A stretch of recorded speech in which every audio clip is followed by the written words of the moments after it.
ओए मेरा बच्चा। ओह क्या वो भाग जाए? मैं भागने नहीं दूंगी। नहीं, क्यों?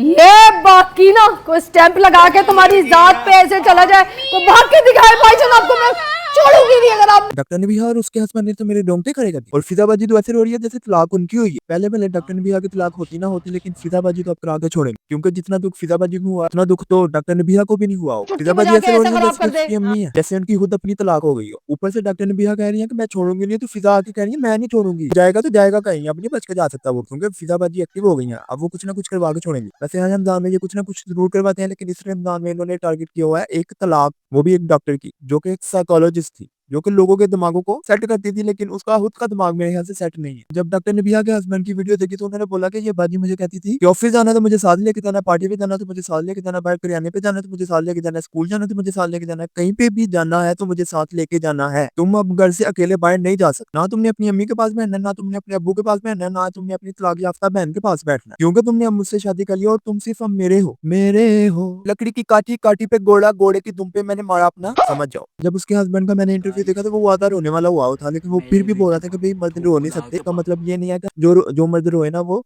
सच्चा नहीं होता, तो जो औरत रो दे वही सच्ची होती है। डॉक्टर ने भी मेरे ख्याल से तुम ज्यादती कर गई अपने साथ। आजकल की औरतों को पता नहीं क्या हो गया, जब वो शादी करके अगले घर जाती हैं तो वो चाहती है कि हम इस घर की पूरी मालकिन है, और मर्द कोई भी काम मुझसे पूछे बगैर ना करे। हालांकि यहाँ तक कि बाथरूम में भी जाना है तो मुझसे पूछ के जाए, खाना खाना है तो मुझसे पूछ के जाए, बाहर जाना है तो मुझसे पूछ के जाए, माँ के पास बैठना है तो मुझसे पूछ के बैठे, बाप के पास बैठना है तो मुझसे पूछ के बैठे, बहन के पास बैठना है तो मुझसे पूछ के बैठे।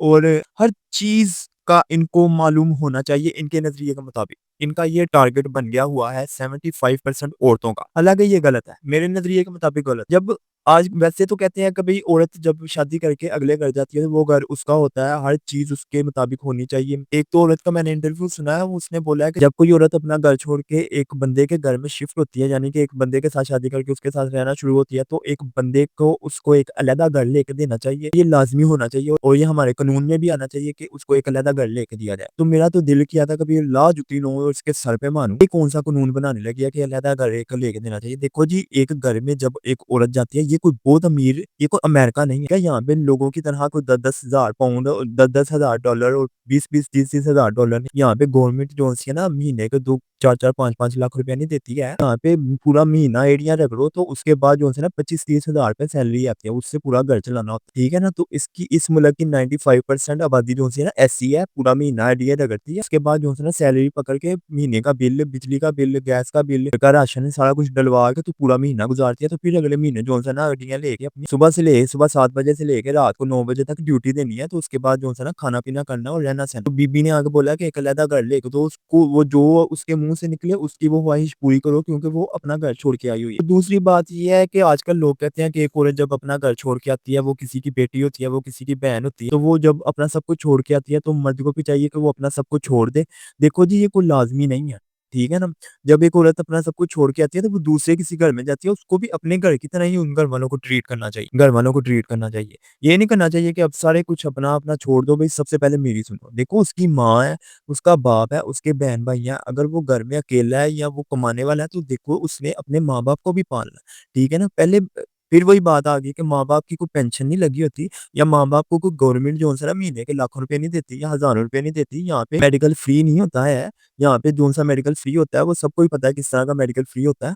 लेकिन जोन सा ना उसने जिम्मेदारी उठानी होती है। अगर वो माँ बाप की भी जिम्मेदारी ना उठाए तो फिर वो दोषी है, ठीक है ना? उसके माँ बाप के भी हकूक हैं, बहन भाइयों के भी हकूक हैं, बीवी के भी हकूक हैं। मानना कि बीवी के हकूक ज्यादा हो जाते हैं, लेकिन माँ बाप के हकूक उनके हकूक के आगे खत्म तो नहीं ना हो जाते, वो भी तो पूरे करने होते हैं ना।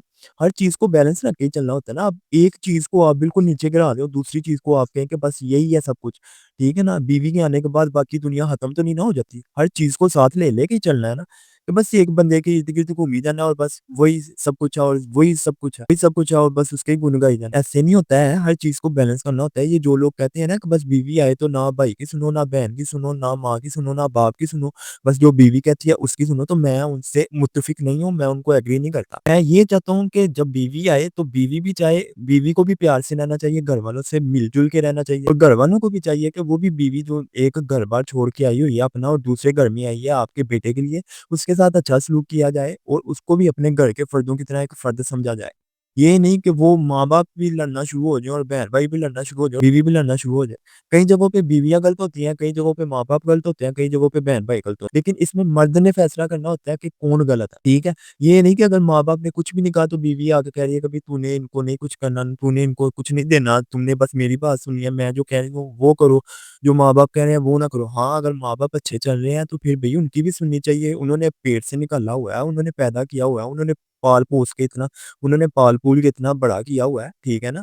सारा कुछ उन्होंने ही किया हुआ है, उन्होंने ही तुम्हारी शादी करवाई है, ठीक है? वो ही इधर तक लेके आए हैं कि तुम्हारी शादी हुई है, अगर वो बचपन में ही फेंक देते तो तुमने क्या कर लेना था? तो देखो कुछ भी हो, कोई भी बात करने से पहले अपनी ज़मीर की सुन लिया करो, ठीक है? कोई भी बोंगी मारने से पहले अपनी ज़मीर की सुन लिया करो, ब्लफ मारने से पहले ना थोड़ा सोच लिया करो कि ये चीज़ आपके सामने भी आ सकती है, आपके घर में भी बहू आ सकती है, आपके घर में भी माँ-बहन है, आपके घर में भी बाप-बेटा है, तो जोन-सा ना आपने सब कुछ देख-दूख के फिर किसी चीज़ के ऊपर राय देनी चाहिए। अगर आप ऐसे ही ब्लफ़ें मारेंगे तो हमारा माशरा जिस तरह का है ना, वो किसी भी ब्लफ़ को या किसी भी गलत चीज़ को या किसी भी बोंगी को बहुत जल्दी पिक करता है जो उसके मुताबिक अच्छी हो। जैसे कि अब एक औरत है, वो औरत के हक में जो फैसले होंगे उसको अच्छा समझेगी, उसको अच्छा समझेगी और एक मर्द है और मर्द की भी फितरत ऐसी है कि उसके हक में जो फैसले होंगे वो उसको ही अच्छा समझेगा।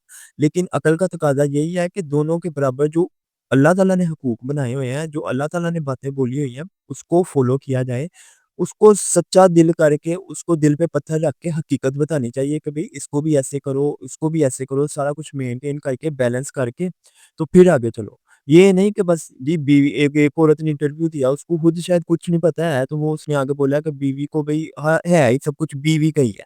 ठीक है ना? और किसी का कोई अमल-दखल नहीं है, सबको छोड़ दो बस बीवी को और बीवी को एक अलग घर लेके दो, बीवी को जो माँगे उसको दो, बीवी के ऊपर हाथ मिला के सारी सैलरी रख दो और बीवी के ऊपर जौन-सा ना हाथ मिला के सारी सैलरी रख दो ताकि वो 2 पर्स खरीदे, 2 सूट खरीदे और जौन-सा ना 2 चेने-चूने, ज्वेलरी-श्वेलरी खरीदे, परफ्यूम खरीदे, तो उसके बाद जौन-सा ना बीवी के खाना माँग के खा लो और बिजली का बिल पाए जाके सड़क पे भीख माँगो और अदा कर दो।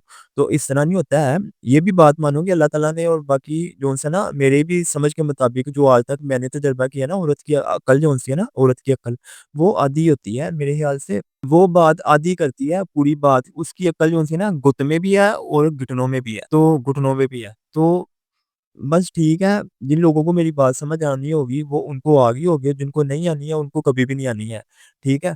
तो अगर आपको वीडियो पसंद आई है तो लाइक, फॉलो और सब्सक्राइब करें। अगर आप वीडियो के बारे में कुछ पूछना चाहते हैं तो मेरे कमेंट सेक्शन में आप आके मुझसे क्वेश्चन कर सकते हैं, मैं आपके हर क्वेश्चन का जवाब दूँगा। मिलते हैं अगली वीडियो में, तब तक अपना बहुत-बहुत ख़्याल रखिएगा। अल्लाह हाफ़िज़। कहती है ना कि अल्लाह से दुआ करो कि तुम्हें दुश्मन भी नस्ली मिले, दुश्मन भी खानदानी मिले, क्योंकि दुश्मन भी नस्ली खानदानी ना हो तो बड़ा मसला हो जाता है।